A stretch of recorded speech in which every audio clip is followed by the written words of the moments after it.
Hey Sean, this is Alan Lewinger, and I've prepared a total cost analysis for you, which is a analysis I do to compare several loans side by side so we can really determine which is the best loan for you. So I suggest we start out by taking a look at the summary right here. Okay, so in the first column, we have the proposed FHA loan from SunTrust. Looking at the current rate from SunTrust, I know they quoted you 4.75, but today it was at 4.875 on their website. They also charge origination and points that total 1.375. So the resulting payment on this loan would be $914 per month.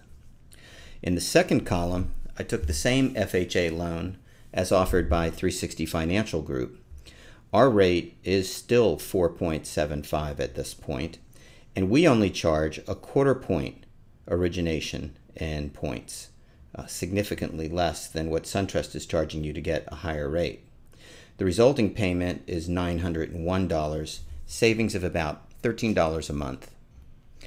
Now in the third column, I laid out the seller buy down, which I spoke to you about earlier. And this is a good strategy, but in your case, it will cost you too much money up front, and I don't suggest it. It's something we can look at in more depth if you'd like to, but I think it's going to cost you a little bit more cash up front, and it sounds like that's probably not a strategy that you would be willing to take advantage of at this time. So I took a look at another strategy in the last column, and that was to look at a 7-1 ARM. And a 7-1 ARM means that the rate is locked for 7 years, and then it can increase each year after that to a lifetime cap of 5 points. And it can only increase at 2 points a year. And we'll take a look at this in a little bit more depth in the next slide. So anyway, on this loan, you're looking at a rate of 3.75, significantly lower, 1% origination fee, and the resulting payment comes out at $800. That saves you a whopping $114 a month on the monthly payment of your loan. So the 7-1 ARM is pretty attractive, and we'll take a look at this a little bit further in the next slide. The 7-1 ARM is an adjustable rate mortgage, but the rate is fixed for the first 7 years. Then it can increase, but only by 2% per year maximum. It doesn't mean it will, only that it can. And if the interest rate doesn't move by 2%, it will only adjust by what the interest rate actually moves. And most importantly, it can only increase by a total of 5% over the life of the loan. Let's look at what that means. In a worst case scenario, this is what it will look like. Years 1 to 7, your rate is fixed at 3.75%. At year 8, it can go up by a maximum of 2%, bringing you to a rate of 5.75%. At year 9, it will go up to 7.75%. And in year 10, it can go as high as 8.75%, which is the lifetime cap, and that's where it stops.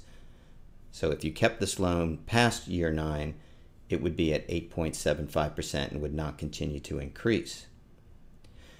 Let's look at some considerations here. So the first consideration is that you can lock this loan anytime after the first 24 months. So that means that if you see interest rates rising and you get uncomfortable, you can turn around and you can lock the loan at the prevailing interest rate at that time. So you do have that security. Second thing is that if you look at this, it will take 8 years to max out at the lifetime cap. So it's not a fast process. You have time to react. You can also refi the house at any point in time as well. And the truth of the matter is that statistically, most homeowners move every 7 years. So there's a very good chance that you would end up moving to a new home as your life situation changes sometime in the next 7 years anyway. So if this is not a home that you think you're going to be in for the next 15, 20, or 30 years, the 7-1 certainly becomes a very attractive option for you. And even if it is something that you plan on staying in for 10 years or 11 or 12 years, because you're going to be averaging out over the time of the loan, you're going to be in a very similar position to the 30-year fixed, and you're going to enjoy a lower monthly payment right now while you're building your careers and building your family, and hopefully by the time the rate did start to increase, if you did stay in this house, you would be in a position to afford that increase because it's 7 or 8 years down the road. So that's my thinking on the 7-1 ARM.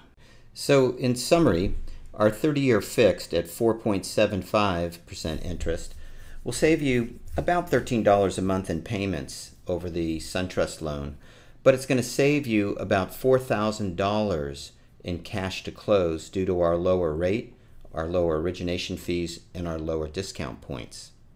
And if you consider the 7-1 ARM, you would be saving a whopping $114 a month and approximately $3,300 in cash to close versus the SunTrust loan. And that really doesn't tell you the whole story. Let's look at what this means down the road 5 years. Now, our 30-year fixed versus the SunTrust loan will result in savings of $5,127 over 5 years.